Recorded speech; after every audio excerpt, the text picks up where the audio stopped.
Fire destroys home in Port Morant. Food and Drug Department issues fake milk warning. ICJ to hear border controversy case June 30th. Two-time prison escapee caught in Suriname. In the region, U.S. tells Trinidadian businesses to comply with sanctions on Venezuela. And internationally, online retail giant Amazon suspends police use of its facial recognition technology. Greetings and welcome to another edition of Channel 2 Headline News Update. I am George Gonzalez. Thank you for joining us. According to the Ministry of Agriculture, the Guyana Rice Development Board has exported 242,812 tons of rice between January and May 2020, netting some $99 million US. This amount represents a 13% increase from the 215,330 tons, which netted $87 million US during the same period in 2019. GRDB's General Manager Nizam Hassan explained that the greatest increase has been in the production and exports of packaged rice, saying, quote, "With regards to packaged parboiled rice, we exported 3,705 tons in 2019 compared to 5,535 tons in 2020, and with regards to packaged white rice, which has really shown an astronomical jump, it has moved from 6,316 tons in 2019 to 47,484 tons in 2020, end quote. It is estimated that annual production will reach 1.1 million tons, representing an increase for the fourth consecutive year. A fire gutted a home in Port Morant, Berbice yesterday. However, BB Backus tells us that despite having firefighters arrive at the scene, they were still unable to extinguish the flames. On Thursday, a fire of unknown origin ravaged the home and business of a family of 5 in Port Morant, Berbice. The two-story home went up in flames just around 12:30 p.m. The owner of the home, 37-year-old businesswoman Tajpati Jondu, said she recalled hearing a popping sound in the upper flat of the building and upon inquiring saw a large ball of fire in the hallway. Jondu expressed great disappointment at the Rose Hall Town Fire Service, saying they arrived 25 minutes after the blaze began. When they did arrive, they started experiencing mechanical problems with the equipment and could not extinguish the fire. Public-spirited persons and family members formed a bucket brigade to contain the flames, which saved 2 neighboring houses. The woman was only able to save a sofa set and estimates her family's loss at $22 million. An investigation has been launched to determine the cause of the fire. For Headline News Update, BB Backus. Thanks, BB. After being on the run from police for almost 3 years, on Thursday, two-time prison escapee Paul Guyana was apprehended by police in Suriname for an attempted robbery. According to reports from the Suriname police, Guyana and 2 other men, also believed to be Guyanese, were arrested separately on June 4th and 5th for an attempted theft through assault on May 27, 2020. In their report, the Surinamese authorities added, quote, "It is worth mentioning that Kevin is wanted by the Guyanese police on suspicion of murder. The first and last name he is given up at the Surinamese police are fake. He said his name is Kevin Smith, while his name is Paul Guyana. He must have fled from a penal system in Guyana," end quote. On July 9, 2017, Guyana escaped from the Georgetown prison at Camp Street, but was recaptured and sent to the Luzignan prison. Later that month, he escaped the facility along with 12 others by digging a 55-foot tunnel under the fence. Guyana was one of 4 men who had been charged and remanded to prison for the 2016 murder of remigrant agriculturalist Anthony Breedy. Stick around. Coming up after the break, are you drinking fake milk? Food and Drug Department warns public of misleading product labels. And International Court of Justice to hear border controversy case June 30th.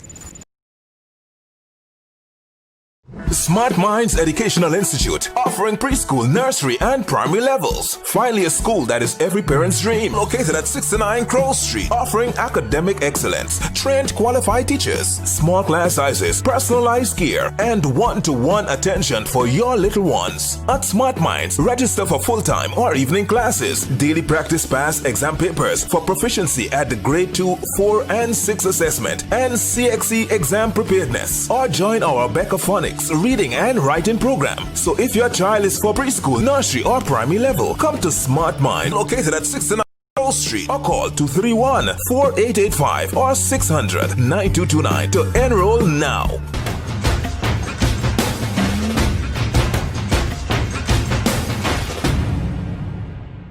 Hurry down to Zasco on 15 North Road between Camp and Wellington Streets. Quality products at low cost for every room in your home.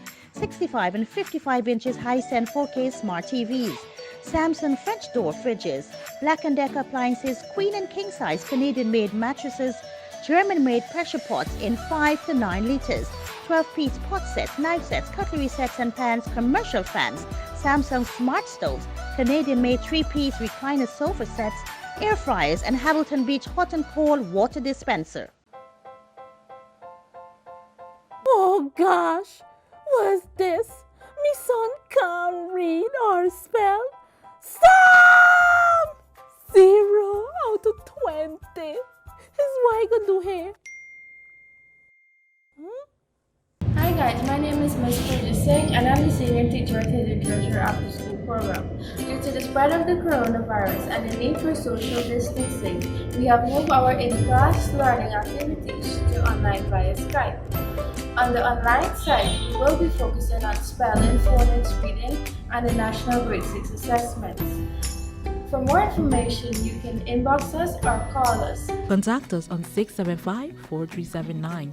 I can call them now. Hidden Treasures, discovering gems in young minds.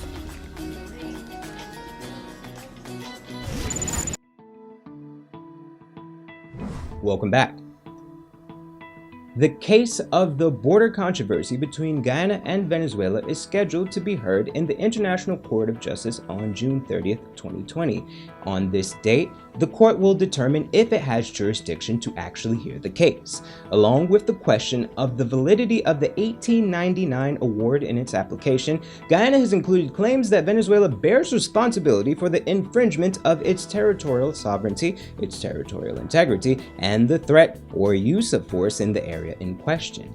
Guyana's application would require the court to decide these matters based on customary international law, since the Geneva Agreement does not include any of these rules. A decision by the ICJ could be the final act in this matter. The government Food and Drug Department is warning consumers of a fake milk product that is probably in stores across the nation. Esther Sobers tells us more about it in this report. The Government Analyst Food and Drug Department has advised against the importation, distribution, sale, and use of a deceptive, misleading, and foreign label brand of sweetened condensed milk. This milk is labeled as Nuevo New Promex Leite Condensado Chayo, according to the director, Marlon Cole. This is not pure sweetened condensed milk exclusively from a dairy animal source origin, but it's actually what is termed as filled milk. Filled milk is a mixture of solids and edible vegetable oil, and this fact must be clearly stated on the labels for consumers to know or beware of, according to the Food and Drugs Department. The department has therefore reminded all importers, distributors, wholesalers not to engage in the practice of trading products intended for by the use of Guyanese consumers that are deceptive, misleading, or labeled in a foreign language. Also, Part 6(1) of the Food and Drug Act that any person who labels, packages, treats, processes, sells, or advertises any food in a manner that is false, misleading, or deceptive, or is likely to create an erroneous impression regarding its character, value, quality, composition, merit, or safety, is guilty of an offense. For Channel 2 Headline News, Esther Sobers. Thanks, Esther. The Civil Defense Commission has extended an invitation to all suppliers, such as supermarkets and shops, to submit expressions of interest to supply items for a COVID-19 Pandemic Assistance Voucher Program. The CDC, via a press statement, explained that the objective of the program is to provide relief to vulnerable citizens during the COVID-19 pandemic through the supply of hampers and care items. End quote. The release also noted that interested suppliers should specify capacities to supply canned and bottled food products rice, and dry and fresh rations at an estimated value between $25,000 and $32,000 per voucher. These suppliers, who are successful, will have to ensure that their business has adequate space available that is compliant with the Public Health Ministry social distancing guidelines and the establishment of sanitation facilities. Expression of interest forms and selection criteria can be uplifted at the Civil Defense Commission's office between 9 a.m. to 3 p.m. between June the 11th to the 17th, or it can be accessed at the Ministry of Social Protection's website at the address listed on the screen. Don't go away. Coming up after the break, Amazon deforestation soars amid pandemic lockdowns, and online retail giant Amazon suspends police use of its facial recognition technology.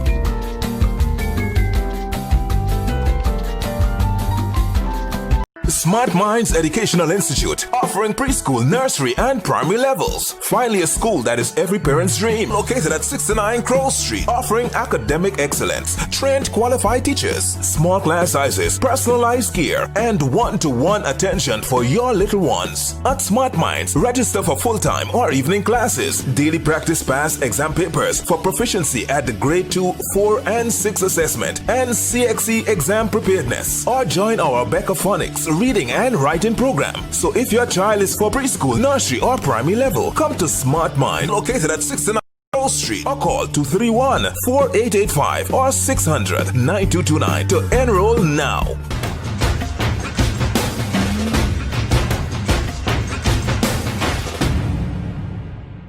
Hurry down to Zasco on 15 North Road between Camp and Wellington Streets. Quality products at low cost for every room in your home.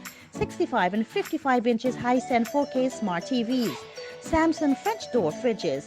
Black & Decker appliances, queen and king size Canadian-made mattresses. German-made pressure pots in 5 to 9 liters.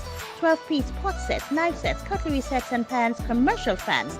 Samsung smart stoves. Canadian-made 3-piece recliner sofa sets. Air fryers and Hamilton Beach hot and cold water dispenser. Oh gosh, what's this? Me son can't read or spell. Stop! 0 out of 20. Is what I gonna do here? Hi guys, my name is Ms.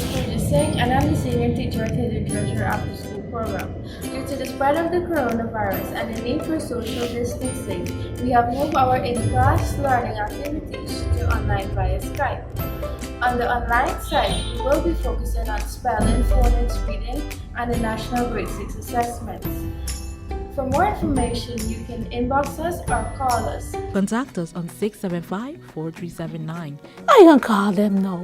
Hidden Treasures, discovering gems in young minds.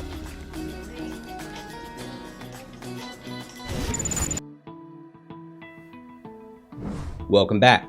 Now we take a look at news in the region and around the world. The United States maintains that businesses in Trinidad and Tobago must track and comply with U.S. sanctions imposed on Venezuela to the full extent possible. This statement was made by Principal Deputy Assistant Secretary, Bureau of Western Hemisphere Affairs at the U.S. Department of State, Julie J. Chung, while speaking at the American Chamber of Commerce of Trinidad and Tobago, AmCham TNT, annual general meeting. Chung claimed that the Nicolas Maduro regime is, quote, illegitimate and has caused one of the largest forced displacements in recent history, saying, quote, look at the growing number of refugees in South America and the Caribbean, including in Trinidad and Tobago. It is the Maduro regime and its continued persecution of its people and gutting of its institutions that are to blame, end quote. Chung affirms the purpose of the sanctions is to identify those entities that are providing material support to the Maduro regime.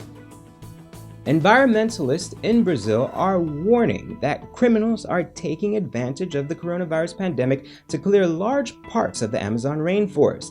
Al Jazeera's Alessandro Rampietti reports. From the sky, the clear patches of land look like exposed wounds in the otherwise lush rainforest. This video was filmed recently over the Colombian Amazon.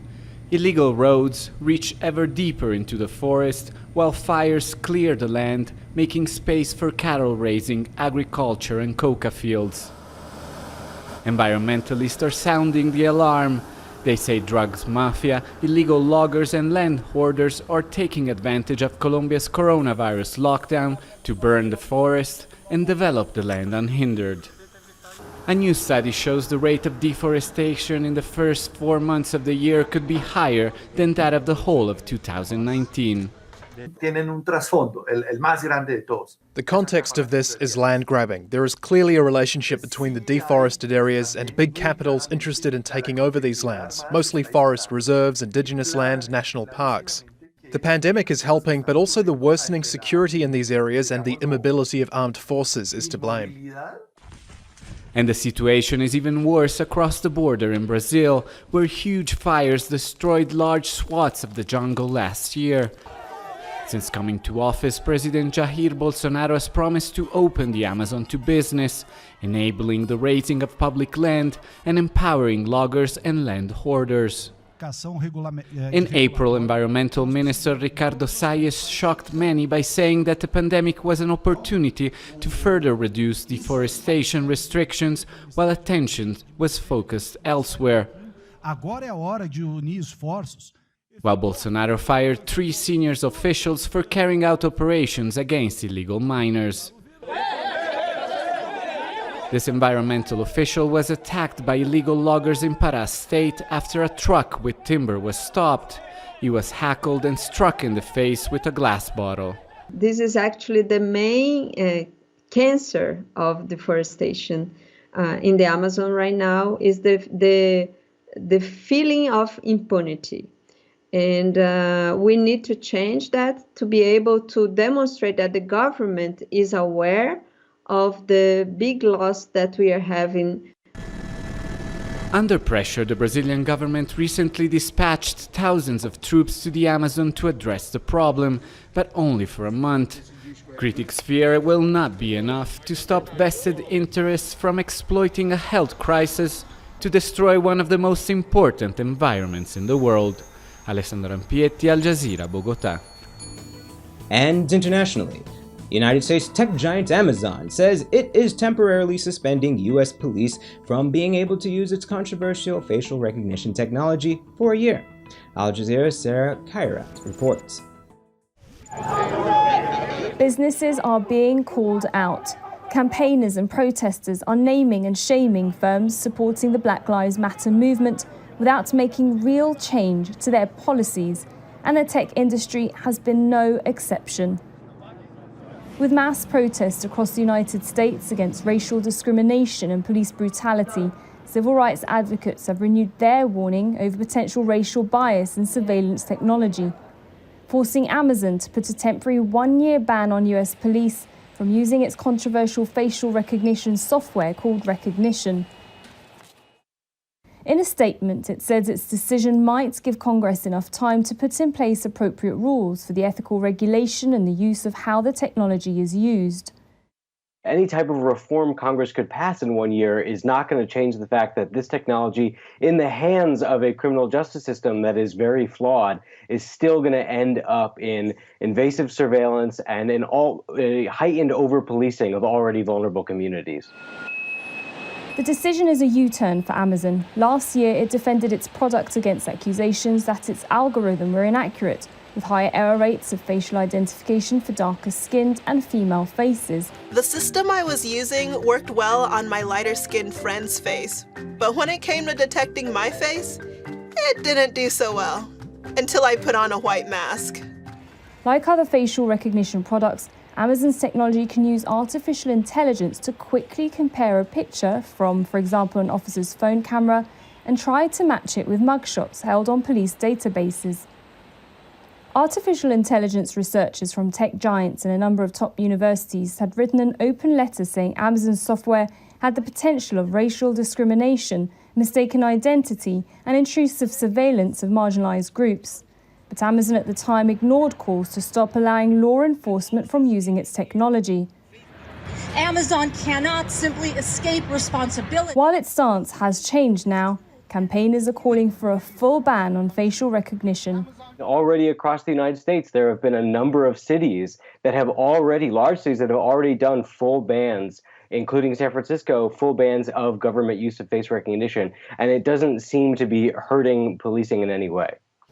On Monday, IBM announced it will stop offering its facial recognition products over what it said were mass surveillance and racial profiling concerns. That same day, House Democrats introduced a police reform bill that would prohibit federal law enforcement's use of real-time facial recognition.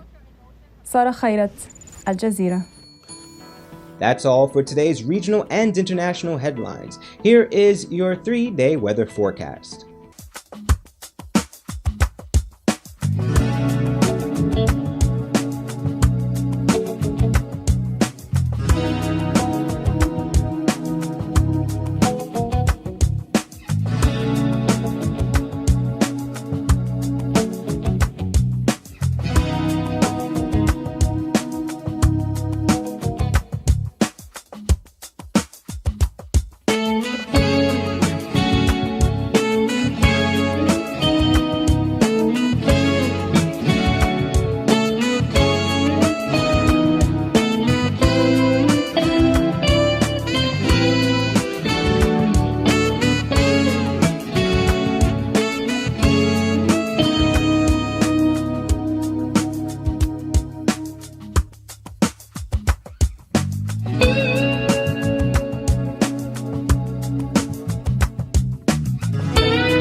That's all for this edition of Channel 2 Headline News Update. Tune in Monday at 7 p.m. for another episode. Be sure to subscribe, like, and follow us on Facebook and YouTube. Also, visit our website at headlinenewsghana.com for all the news we couldn't fit in the newscast. Until then, take care.